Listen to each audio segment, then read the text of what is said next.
In reading Chapter 6 of Ulmer's Avatar Emergency, I jumped directly into the chapter. I didn't read any of the previous book. This made it an interesting challenge. In fact, it was a rather tense situation. In his chapter, he discusses memory. Specifically, his memories of one summer back in the 1960s, when his vocation and his exploration of himself took over during a short-lived romance. He met, through a journal, Kafka, and found him to be a mentor, found him to be the inspiration for writing, felt him to be an icon upon which he could build his own image of himself, or so he thought. What he did find was a trope rope, something which yanks you through your identity, pulls you toward what you're going to be, regardless of how much it hurts, or how confusing it is, or what it shakes out of you. He finds this in journaling. Kafka's journals and his journals, in fact all journals, are a way of exploring one's attitudes, one's thoughts, one's experiences from multiple points of view.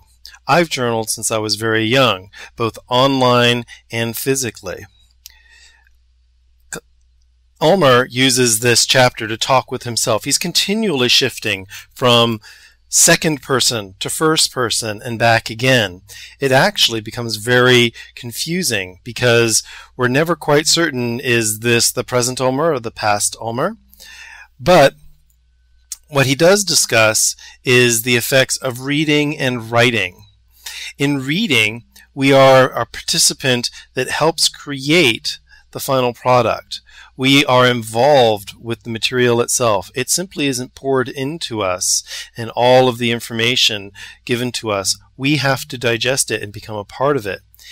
As a writer, we are engaging the reader. We are inviting the reader into a world of our making, but not specifically our making, the making a space, a choral space that allows us to bring about something new.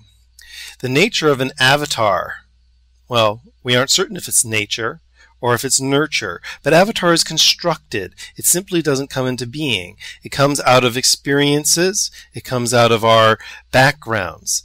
Avatars are not simply a unevolved entity.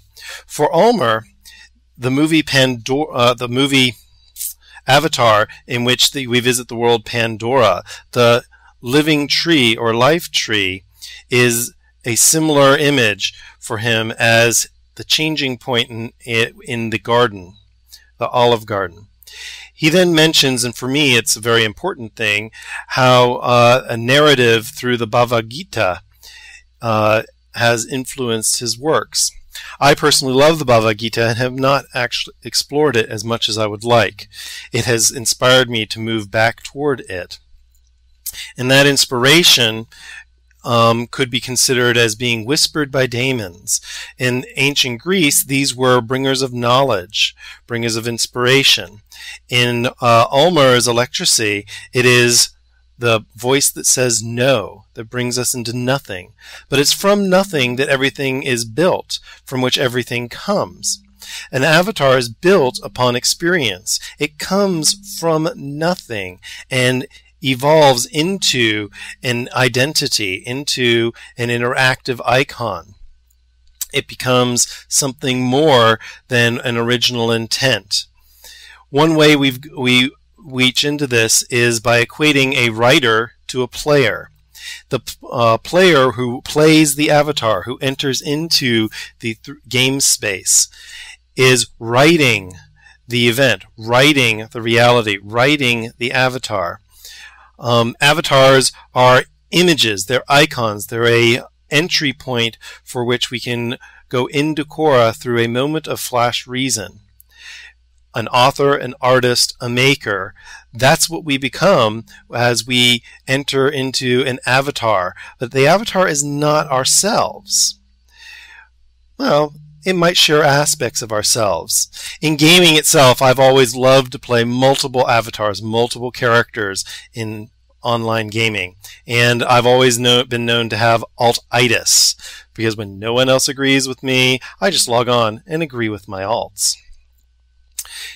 In this chapter, however, he continues to refer to the allegory of prudence. And I spent the whole time going, what the hell are you talking about?